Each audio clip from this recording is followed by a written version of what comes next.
protecting the planet. Everyone has their part to play. But when it comes to businesses and organisations, we might ask, exactly how sustainable are their practices?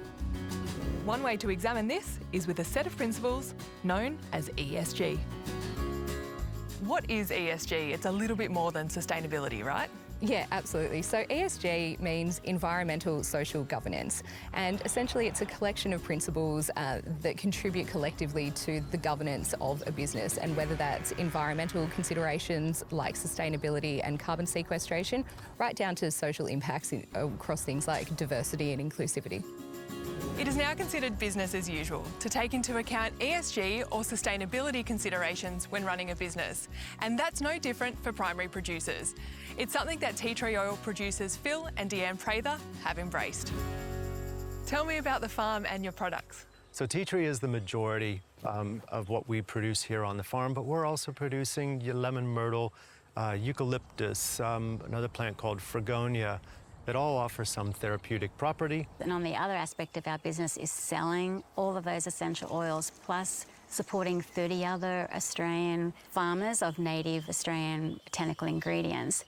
ESG considerations seem to be embedded in every part of your business. Tell me about some of your environmental initiatives here on the farm. The farm is not just growing crops and producing them. It's a whole interconnected system. What's going on below the ground, what's going on above the ground, and what you do to keep that going on an annual basis. There's a sustainability to it, really to build that resilience in the ecosystem that we're a part of, that we're just borrowing for this time. It's a great way to bring back native indigenous plants to the area. But we're actually standing right here in what we call our koala corridor along this beautiful creek that gives us a natural boundary to the agricultural area. And we already have some amazing wildlife and birds and other native animals that are inhabiting this area. How are you managing water on the farm? So our irrigation system is a closed-loop system. So when we have any excess water that runs off the paddocks during irrigation, it goes to a tailways dam that helps remove the sediment before it then gets filtered back into our main dam. And it doesn't go back into the ecosystem, it doesn't run back into the rivers that are around us, and it stays all on farm. Tell me why you're so passionate about sustainability. It's about our belief system. We really believe in the ESG aspects of, environment, doing the right thing by environment, doing the right thing by society, and having the governance to support a long-lasting business. Our customers were also demanding ESG credentials.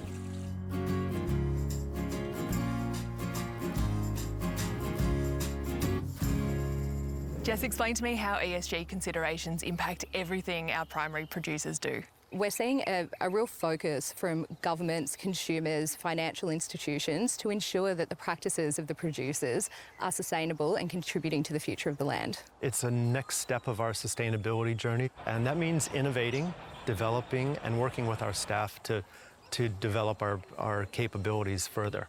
Our workforce is incredibly diverse. I founded the business, so it's a female-founded business. Over 50% of the workforce has always been female. Acknowledging the history of the First Nations people of this area is really important to you. Why is that? So as part of our reconciliation plan, we owed it to ourselves and to the local First Nations community to work with them closely to understand, communicate, and to give back. Understanding how our First Nations peoples actually used these plants for millennia helps us to be able to communicate to our customers the value and the capability of these plants and their oils when they go into their products. Stuart Larson's interest in regenerative agriculture and soil health began 30 years ago. Today, the family business produces a huge range of organic products, including beef and animal feed. We're one of the few that actually grow all our own products. Stuart is always looking for business opportunities that have sustainability benefits. He's designed and built a chamber to measure the methane emitted by his cattle on different diets. These are the cattle you can see through here that we're testing out here. He's building something called a functional carbon plant to produce his carbon-rich biochar product, while also capturing waste gases for energy. And he's also exploring the sustainability benefits of different crops. So what we're doing here is research work on industrial hemp for food grade end fibre.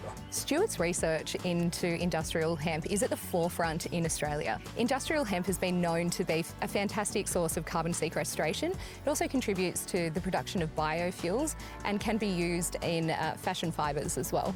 You know, the hemp plant's a beautiful plant. It's really important that we have producers who are doing this type of research so we can help showcase to the industry the different types of inputs and crops that are available to them and how that may benefit their business and also the planet. So if we as an Australian industry get together and practice sustainability and be able to prove the sustainability of the industry and what we're doing to contribute to the environment, society, the governance, it will lift the entire industry up and help us all. I've been amazed at the biodiversity I've seen here on the farm today. Beetles, frogs, bird life and some beautiful native trees. It's really positive to see this ecosystem thriving. And it is a journey. Every step, no matter how small, contributes to overall positive change. You learn along the way, and you learn especially that a lot of the things you're already doing are actually sustainable.